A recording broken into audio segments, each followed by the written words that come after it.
Okay, she said you're recording? Like, you can't mess up. Come back. You always mess up. More the point of this. Like, now I'm more thinking like I got bored. 30th and the 1st. Alright, so we're going to interpret relationships that are presented in a bunch of different forms. Normally in this type of a context, they're going to give you two of these things, a scatter plot at a table, or a graph in a table, or a graph and an equation. And it's going to want you to answer questions and interpret the information.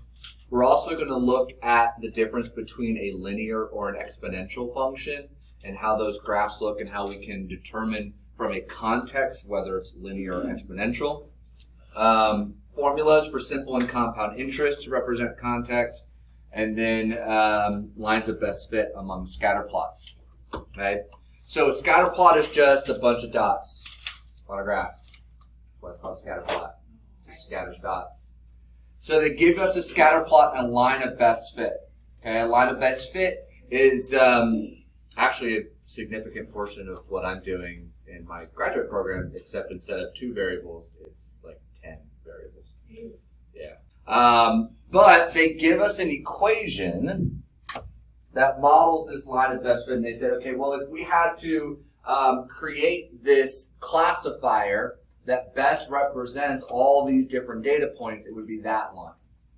We could use that line to predict anything that we don't have a data point for, or to summarize our data points. And so, using the line that they've given us, the line of best fit, how many pints of raspberries would a grocery store expect to sell in a week when the price of raspberries is $2.50 per pint? So we need to look at our graph, and we need to look at the axes to see what each variable even represents. Yeah, $4.50. Messed up again. The price per pint is labeled on our x-axis. So all of our dollar amounts are going to be x values. Numbers of pints sold is our y-axis. So our output will be the number of pints sold. And so you see here for $1.52, $2.53, and so on. Those are all the x values. And then our data points are listed for the y values. So at twice, when they were sold at $2, one week they sold around 175. Another week they sold about 188 pints. Okay, so it'll vary from week to week. So that's why we use a line of best fit to represent a trend in the data. So if we were going to focus on the equation using the line of best fit, how could we estimate or predict the number of pints sold if we're selling them at $4.50 per pint?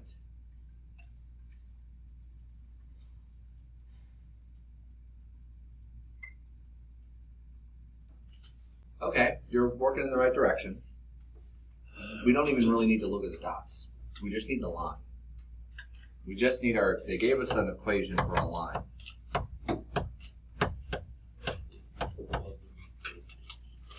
For which variable? X or Y? X. For X. Because X represents price per pint. So if we have a price per pint, plug it in for X.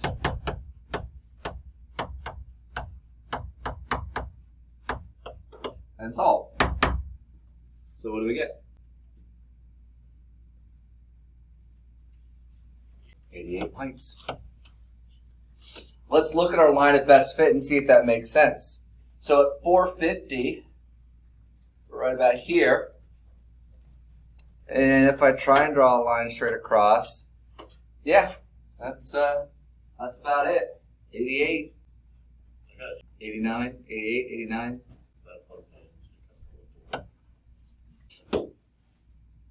Still looks good. So we plug in the value, we evaluate it, and we can see that based on the line, that matches up. It's in the right area. Now, for how many of the 19 weeks, that's the 19 data points we have, shown was the number of pints of raspberries sold greater than the amount predicted by the line of best fit. So what do you think we would look at to see if the number of pints sold was greater than expected?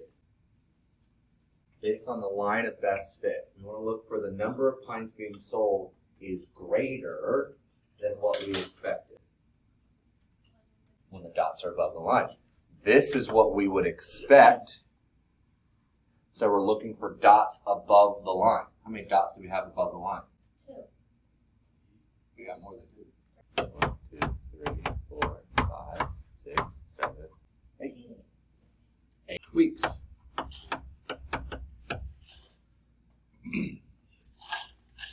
So now looking at that line, looking at the equation and then the context, think about what our variables mean. We want to be specific. What is the best interpretation of the meaning of the slope of the line of the best fit? What is our slope? Close. Negative 32. That negative is important. So our slope is negative 32. So what does that mean? As something changes, something else changes. That's it. I mean, that's what slope is talking about. Is as something changes, something else will change. So, as the price per pint goes up, the number of pints sold goes down.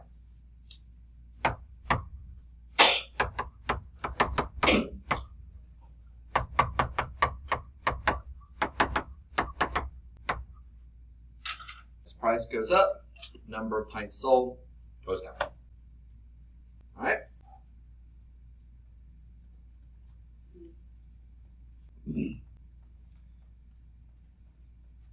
So here we've got another graph, scatter plot with a line of best fit. They're not giving us an equation this time, but we can still estimate. All right, and they're giving us some options to choose a best option. The figure here shows the percent of U.S. adults who are smokers from 1980 to 2000. A line of best fit is also shown. Based on the line of best fit, which of the following is closest to the predicted percent of U.S. adults who are smokers in 1981? Where do I need to look at to figure out 1981? Yep. That would be 1981. My x-axis is labeled years since 1980. So 0 would be 1980, 1 would be 1981, and so on, all the way to the year 2000. All right? Percent of U.S. adults who are smokers. So going up from 1,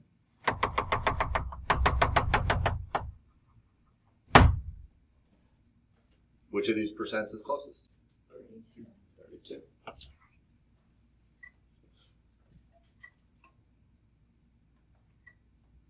Questions on scatter plots? Now let's look at linear and exponential models. The table above gives the initial number at time equals 0 of bacteria placed in a growth medium and the number of bacteria in the growth medium over 3 hours. Which of the following functions best models the number of bacteria n of t hours after t hours? So we have a couple different models here. The first two are linear. The second two are exponential. So the first thing we need to establish is it a linear growth or is it an exponential growth? In order for it to be linear, after every hour, the increase needs to be the same. Linear is a constant rate of change. So what's the increase from time 0 to time 1? How much is it increasing by? Say again. It's 4 times as much. Okay. The exponent's not changing. So the increase so from here to here, it's an increase of, this is 1,000. It's just scientific notation. This is 4,000. this is 16,000, and this is 64,000. Okay? So we have two different ways of increasing. We can either add the same thing over and over and over, or we can multiply the same thing over and over and over. Okay? So if I wanted to add, I'd be adding 3,000. If I wanted to multiply, I can multiply by 4. Right? Those are the two ways. I don't know why it's not drawing the other part of the multiply. Okay? I can continue that pattern of multiplying by 4, and that works. Really? You don't want to draw there? That's weird. All right. Every single time, but as I'm adding, the amount changes, right? Now we see how we're adding 12,000, and then we're adding, I don't even know, any much bigger number. That would be 48,000? The adding part's not consistent, right? In order for it to be linear, you're adding the same thing over and over and over and over and over and over and over again. This would be linear if this was constant. If this is constant, we're multiplying the same thing over and over and over and over, then that is an exponential growth.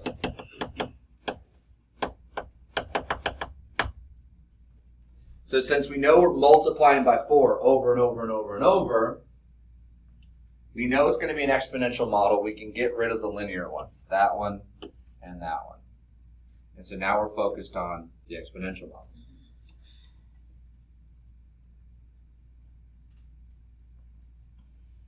I'll talk about the formula for an exponential model in just a second, but what we can do is you can take any of these values, since we know it's an exponential model, plug it in and see if it gives you what you want. The only thing is, don't do 0, okay? Because negative 0 and 0 are the same thing.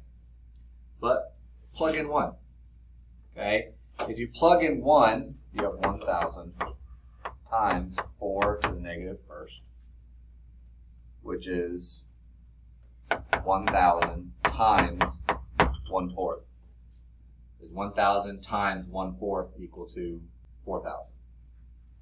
But if here, 1,000 times 4 to the first power, 1,000 times 4, does that equal 4,000? That's our option. So we can eliminate the models just by looking at how it's growing, if it's a constant rate of change, or if we have we're multiplying by the same value over and over and over, that means we're having exponential. Eliminate the linears, and we'll look at our exponents.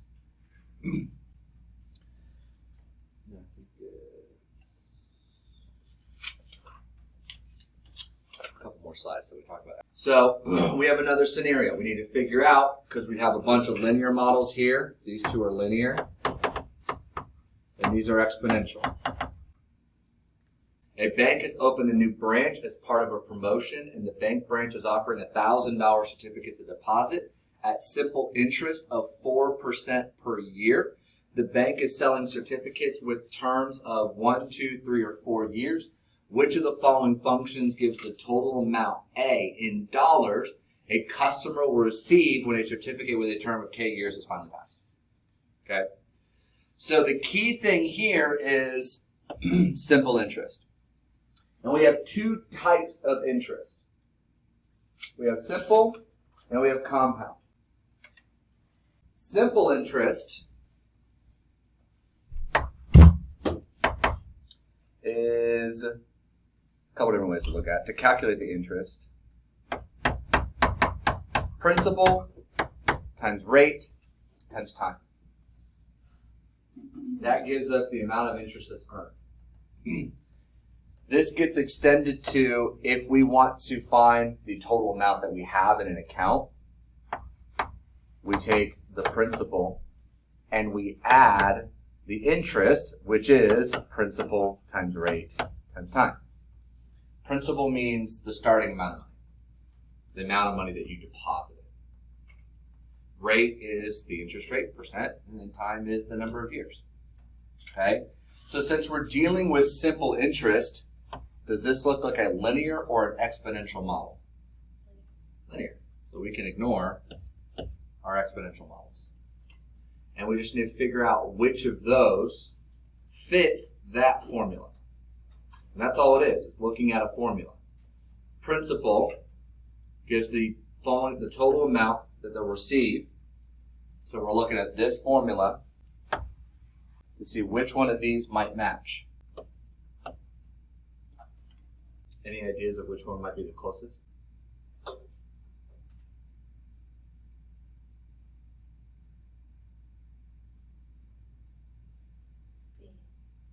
Why B? Why were you guessing B? They both have 0. Well, 1.3 and 4. Well,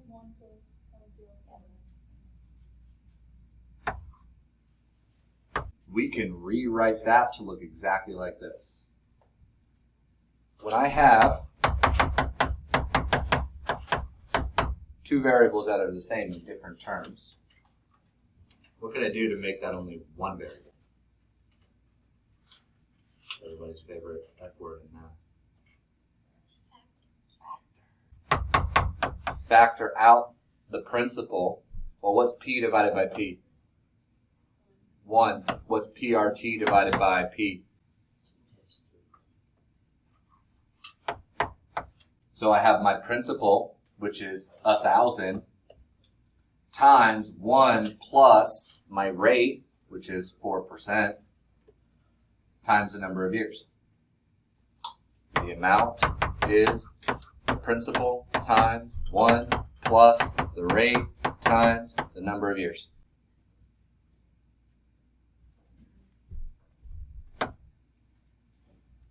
You need to be able to recognize simple interest equations for what they mean. We're also going to look at compound interest. Now, simple interest was linear. Anyone want to take a guess at what compound interest is going to be? Exponential. It's going to be exponential. Compound interest is going to be exponential. So, same kind of situation, $1,000, 4% rate, but it's with compound interest. So, compound interest is exponential. We can ignore our linear models. Now we're focusing on these. So you need to know the formula for compound interest.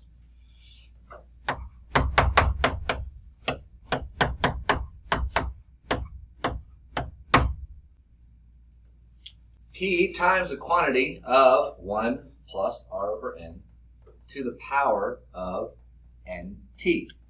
So a couple things to fill in. P stands for our principal. What was our principal in this amount? $1,000. R still stands for rate. What's our rate? 4%. 0.04. Okay. N stands for compounding frequency. Semi-annually. Twice a year. Semi-annually is twice a year. K is still our number of years. I don't know why I put that again. I actually wrote 2. Okay, so all we got to do is a little simplifying, but we should be able to pick it out just from that. It's going to be D. If we simplified this, we get 1 plus 0.02. Add those together. That's where we get the 1.02 from. Raised to the power of 2 times the number of years. Multiplied by our principal. There's our compound interest.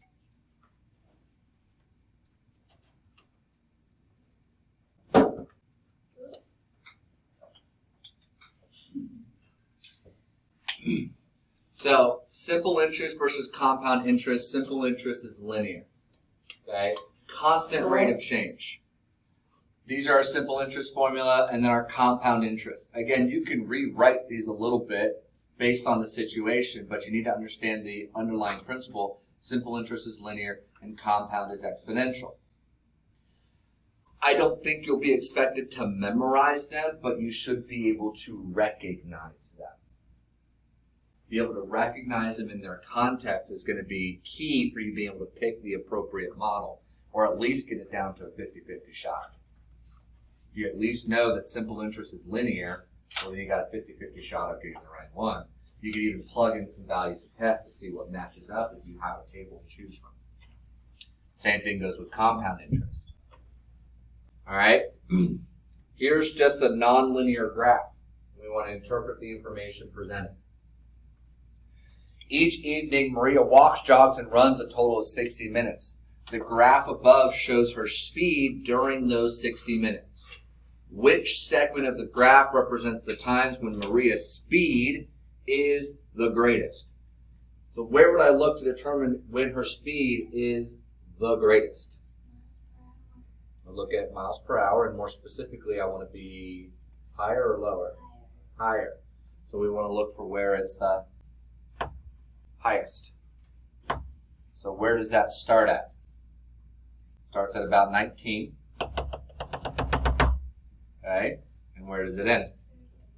About 34. You can also look and see the y value is her speed, right? We know her maximum speed was 8.